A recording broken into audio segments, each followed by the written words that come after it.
Walk into any museum in Europe, open any mainstream history textbook, ask any student what they know about medieval European leadership, and you'll get the same story. Europe was white, entirely white, ruled by white kings, shaped by white hands. The very idea that black Africans held power on European soil, that they ruled kingdoms, built cities, commanded armies, and shaped the intellectual foundations of what we call Western civilization seems absurd, almost laughable to modern ears. But here's what we're rarely told. For nearly 800 years, from the 8th century to the 15th, black Moors ruled vast territories across Europe. From Spain to Sicily, from Portugal to parts of France, African leaders presided over some of the most advanced civilizations the continent had ever seen. They weren't visitors. They weren't anomalies. They were kings, caliphs, generals, and scholars whose influence fundamentally shaped European development. And then, systematically, deliberately, their memory was erased. Now, I want to be clear from the start about what we're examining here.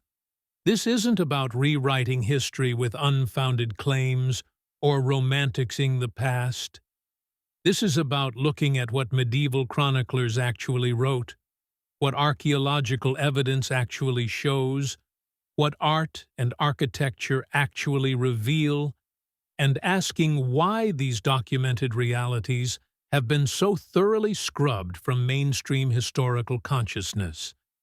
We're going to draw on primary sources, on the words of European historians themselves, on physical evidence that still stands in cathedrals and palaces across the continent. What we're exploring today is a pattern, a systematic process of historical revision that transformed 8 centuries of documented African rule into a footnote, a curiosity, or, in many cases, complete silence. And in understanding how this erasure happened, we can better understand why accurate historical memory matters, not just for the past, but for how we see ourselves and each other today. So let's begin. In the year 711, a general named Tariq ibn Ziyad crossed from North Africa into what is now Spain. The rock where he landed still bears his name, Jabal Tariq, Gibraltar. Christian chroniclers wrote of him with a mixture of awe and fear. The anonymous author of the Chronicle of 754, written just 43 years after the conquest, described the moment with visceral immediacy. The reins of their horses were as fire, their faces black as pitch. The noble Goths were broken in an hour. Notice what's being described here. This isn't subtle. This isn't ambiguous. Medieval writers were noting the dark complexion of these conquerors because it was visually striking to them. It was different from what they knew, and it was undeniable. Tariq's arrival shattered the Visigothic order that had ruled Iberia, and from that foundation rose Al-Andalus, Moorish Spain, where African rulers would preside for centuries. Abd al-Rahman I, fleeing the massacre of his family in Damascus, established the Emirate of Córdoba in 756. The Arab historian al-Makari, writing from primary sources, described him directly. He was of dark complexion, tall and of noble African bearing. Now, this is important. These descriptions weren't written by modern Afrocentric scholars trying to make a point. They were written by Arab and European historians who had no particular interest in emphasizing or hiding the racial characteristics of their subjects. They were simply recording what they saw. Under Abd al-Rahman and his successors, Córdoba became something extraordinary. By the 10th century, it was the most advanced city in Western Europe, housing more than 70 libraries when most European capitals had none, with streets lit by oil lamps, while London and Paris remained dark and muddy at night. The Jewish physician and diplomat Hasdai ibn Shaprut marveled at the intellectual flowering he witnessed there, with scholars from Africa, Arabia, and beyond gathering to debate philosophy, mathematics, and science. Abd al-Rahman III, who declared himself Caliph of Cordoba in 929, presided over this golden age. The historian Janina Safran, drawing from Arabic sources, notes that his complexion was dark, his hair thick and curly, his African ancestry clear. Yet in European paintings created centuries later, he was often depicted with pale skin and straight hair, his features subtly transformed to match what later generations expected to see. This transformation wasn't accidental. It was part of a broader pattern.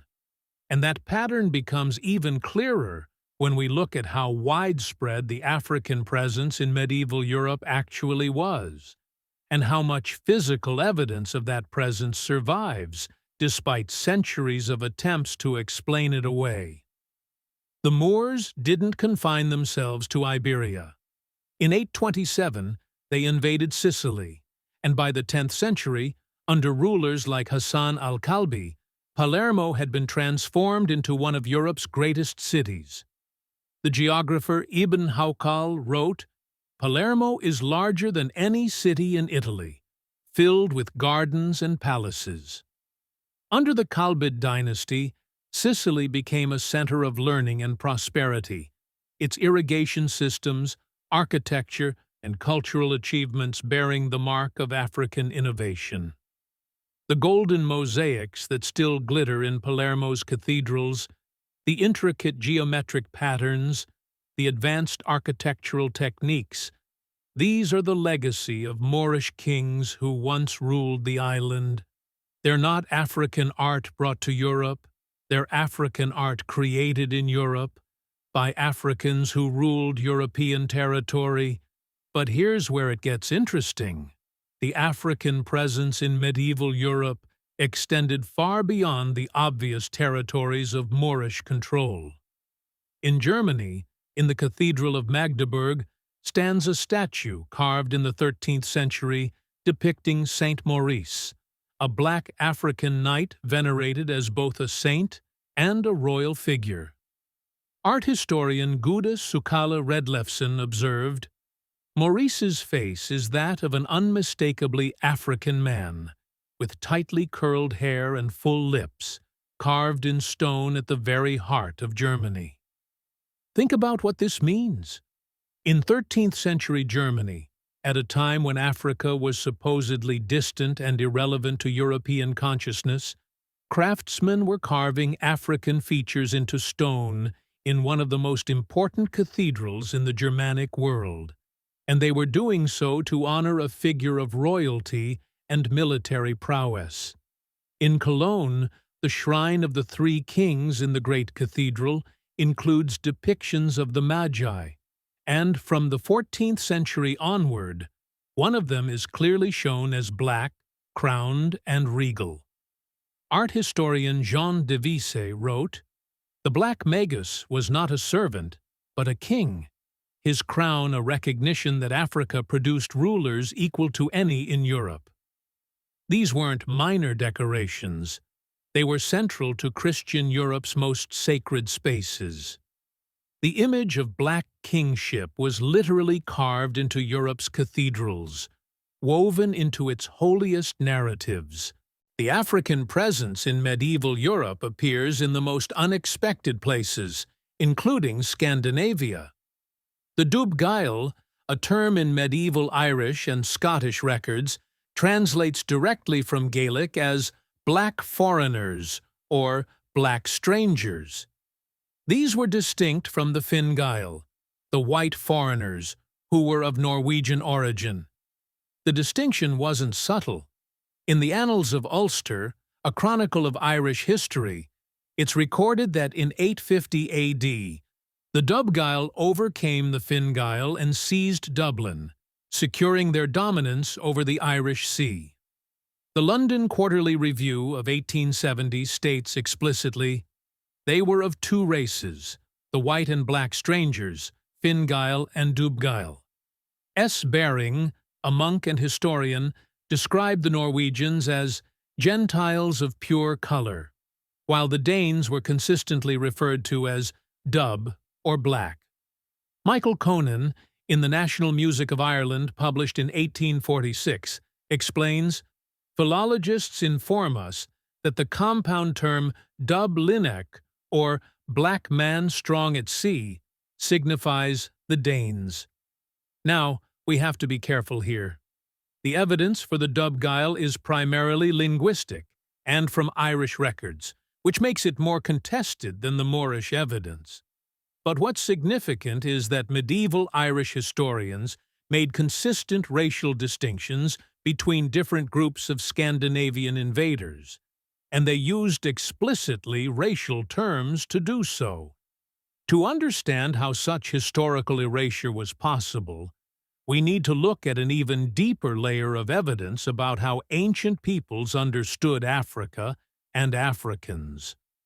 Because the systematic whitening of European history didn't just erase medieval realities, it also obscured how ancient Greeks and Romans viewed the African continent and its peoples. Homer, writing in the 8th century BCE, referred to Ethiopians, the Greek term for Africans generally, as blameless Ethiopians, describing them as a people beloved by the gods. In the Iliad, he writes that Zeus went to feast with the blameless Ethiopians, and all the gods followed. This wasn't dismissive exoticism. This was placing Africans in the highest possible regard within Greek cosmology. Herodotus, often called the father of history, wrote extensively about Ethiopians in the 5th century BCE, describing them as the tallest, handsomest, and longest-lived of all men. He noted their lands as rich in gold and emphasized their physical beauty alongside their moral character. The key point here isn't to romanticize or create a mythical past. It's to note that ancient Mediterranean peoples had extensive contact with Africans, wrote about them frequently, and often did so in terms of respect and admiration. The ancient world didn't operate on the racial hierarchies that would develop later. They understood Africans as peoples with advanced civilizations, military prowess, and cultural achievements. Diodorus of Sicily, writing in the 1st century BCE, went even further, asserting that Egypt was originally a colony of Ethiopians led by Osiris, suggesting that the grandeur of ancient Egypt, long admired for its intellectual and architectural achievements, was rooted in Black Africa. Whether or not this claim is historically accurate in the way Diodorus meant it, what matters is that an ancient historian saw no contradiction in asserting African priority in shaping civilization. This context is crucial because it shows that the later European dismissal of African capability wasn't based on ancient precedent. The Greeks and Romans didn't view Africans as inferior. They viewed them as formidable, sophisticated, and in many cases superior in various aspects of civilization. The racial contempt came later, built systematically as colonialism required ideological justification. So how does the documented rule of Black Africans over European territories for 8 centuries become a forgotten footnote? How do contemporary accounts describing the dark complexion of rulers become reinterpreted or ignored? How do physical monuments and art depicting African figures in positions of power become explained away? The erasure happened in stages, and it happened deliberately. First, there was the Reconquista, the gradual Christian reconquest of Iberian territory from Moorish control. This wasn't just a political and military campaign, it was a cultural one. As Christian kingdoms retook territory, they began systematically rewriting the narrative of what had come before. Moorish achievements in science, mathematics, architecture, and literature were downplayed or attributed to other sources. The Islamic character of the cultural flowering was acknowledged because it couldn't be denied, but the specifically African character of Moorish leadership was blurred. By the time Boabdil Muhammad XII surrendered Granada in 1492, ending Moorish rule in Iberia, the process of historical revision was already underway. Spanish historian Luis del Mármol Carvajal described Boabdil at the time of his departure, noting, "His features were Moorish, his skin dark, and his eyes deep with sorrow when he left Granada." Even in defeat, his African heritage was recorded. But in the centuries that followed, these descriptions would be forgotten or reinterpreted. The second stage came with the development of European racial science in the 18th and 19th centuries. As European powers colonized Africa, they needed to justify their domination, and one of the primary justifications was the supposed civilizational inferiority of Africans. But this narrative faced a problem.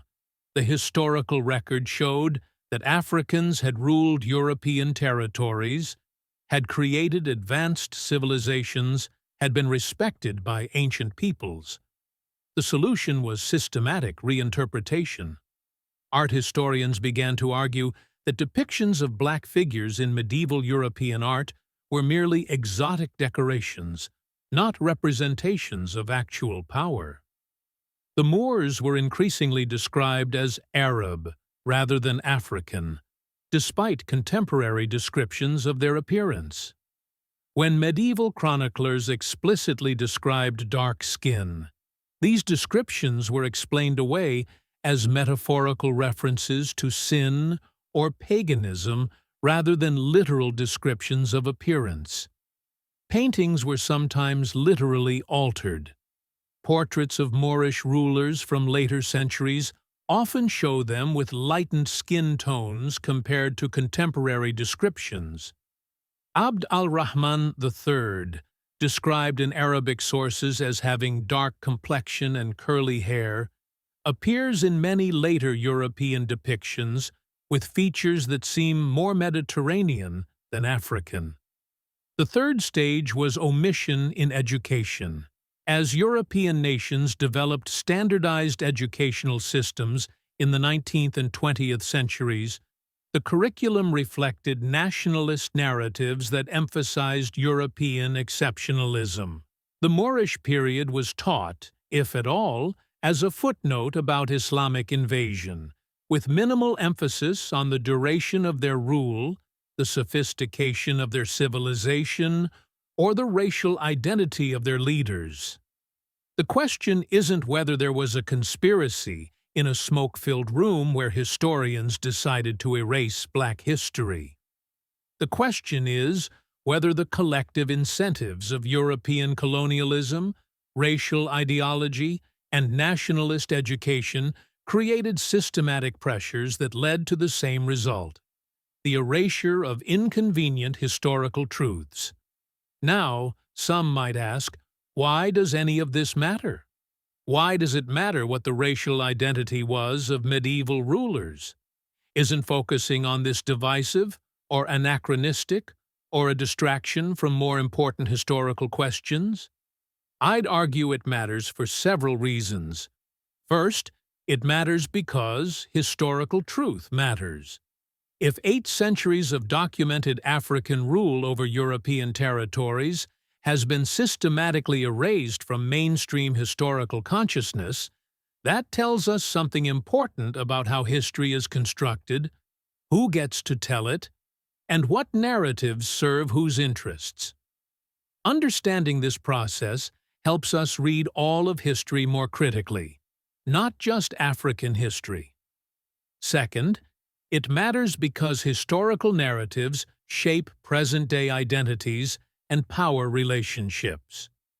When the dominant narrative says that Africans had no role in shaping European civilization, that Africa was always the recipient of European advancement rather than a contributor to it, that shapes how we see contemporary African peoples and nations.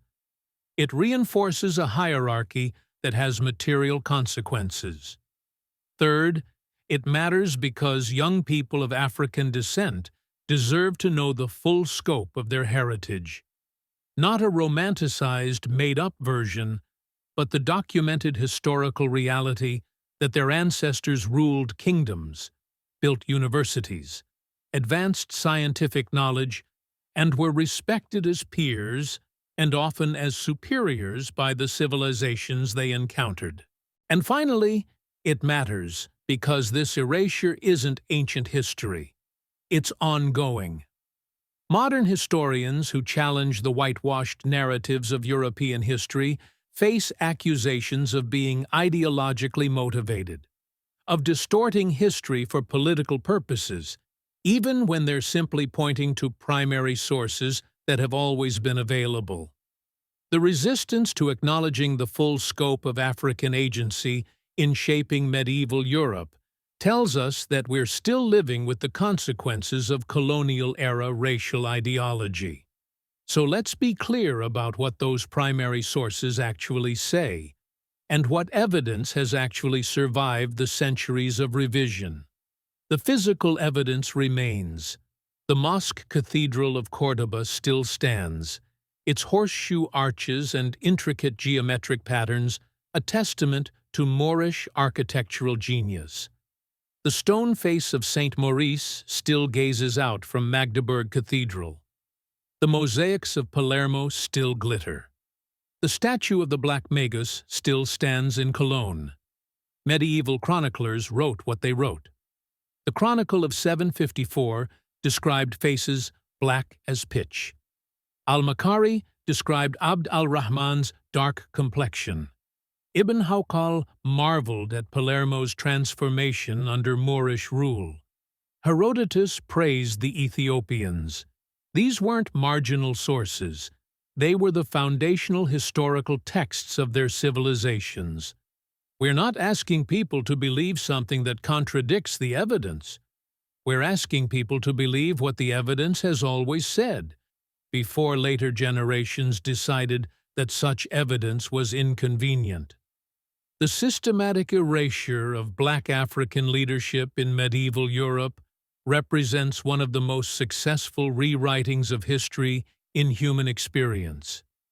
It succeeded not through destroying evidence, much of which survived, but through reinterpreting it, explaining it away, and ultimately through treating it as unimportant even when undeniable.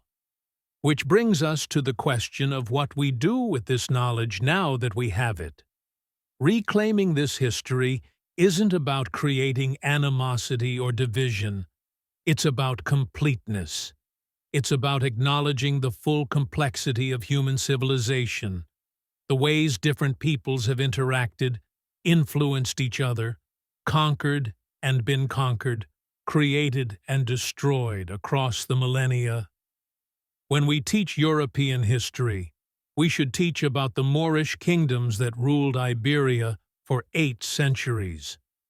Not as a minor footnote about Islamic invasion, but as a major chapter in European development. We should teach about the intellectual flowering of Córdoba, the architectural achievements of Moorish Spain, the agricultural innovations they brought, the texts they preserved and translated that would later fuel the European Renaissance. We should teach that when medieval Germans carved the face of Saint Maurice in stone, they were depicting an African warrior saint, and they saw no contradiction in doing so. We should teach that ancient Greeks viewed Ethiopians with respect and admiration, not contempt. And we should be honest about why this history was erased, about the colonial-era racial ideologies that required the minimization of African achievement and about how those ideologies continue to shape historical narratives today. This isn't about guilting modern Europeans or creating historical grievances. It's about accuracy.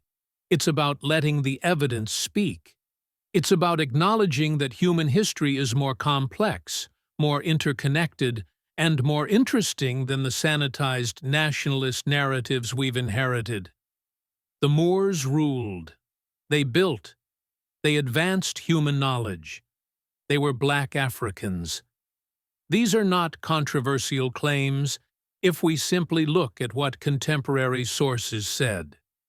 The controversy comes from later reinterpretation, from the systematic effort to make these realities disappear. 8 centuries. That's how long African rulers held power over European territories. That's longer than the entire history of the United States.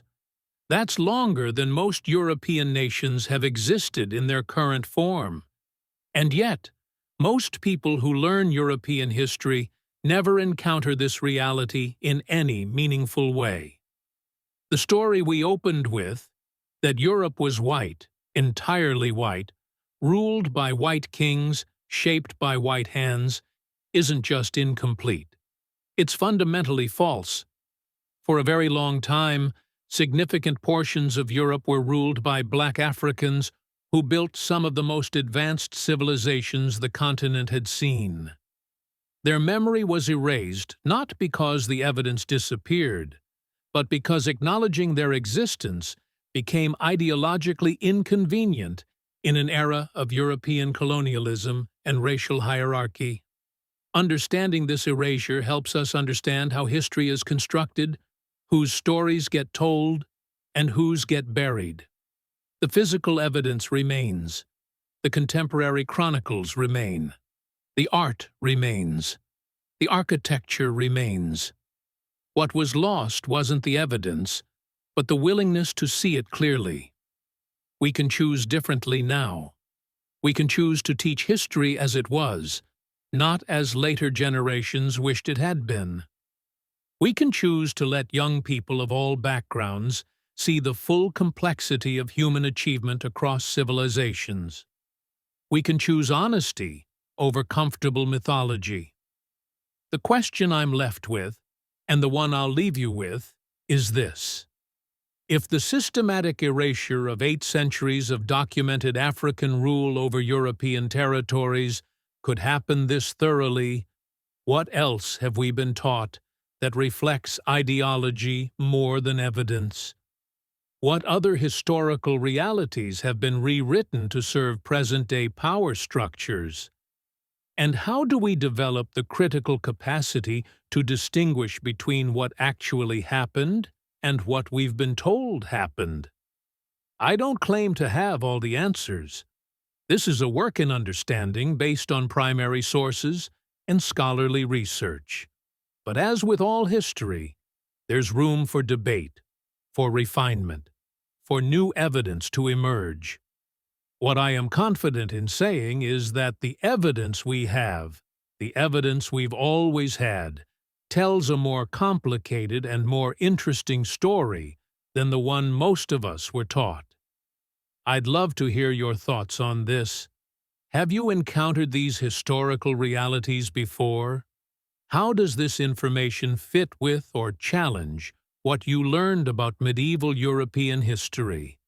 What other examples of systematic historical erasure have you come across? Let's continue this conversation in the comments. Until next time, stay curious, stay critical, and keep questioning the narratives we've inherited.